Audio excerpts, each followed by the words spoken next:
So Text a Lawyer wants to be the next Uber. Slated to launch next month is a service that allows consumers to get answers to their legal question by text for a flat price of $20. Joining me to talk about this is Molly Barrows, legal journalist for the Trial Lawyer magazine. This is way out there on the edge of weird, okay? Here's my take on it, really quick. Yes. This is so fraught with malpractice that I can't even get my arms around it. I mean, Text a Lawyer. I don't know how they buy enough coverage. And it's not like they can say, well, you can't sue me because I gave you some bad advice or gave you incomplete advice. Or, oh, gee whiz, I didn't know what your statute of limitation was. Or, gee whiz, I didn't know you were in that jurisdiction.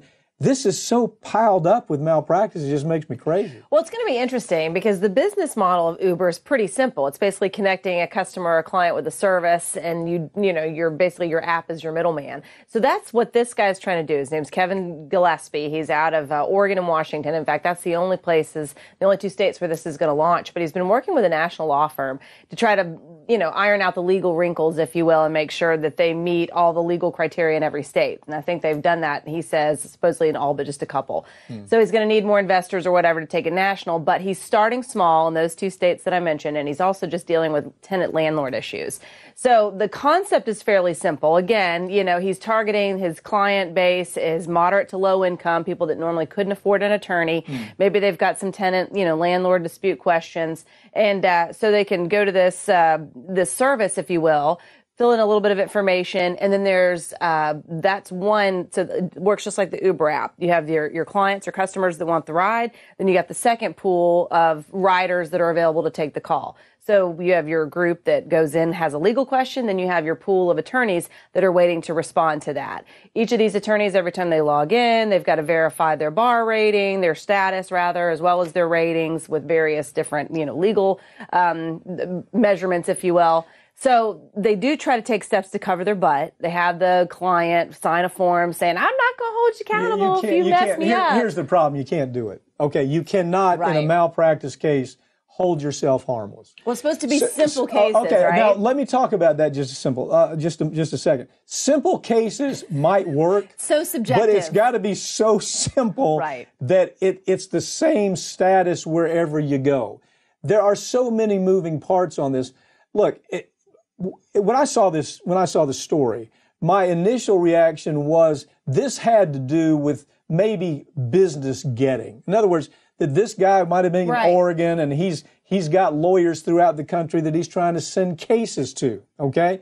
And maybe this is a way to, hey, I got a case out of Florida and it involved a trucking accident. Do you want to handle this? Do you want to be involved?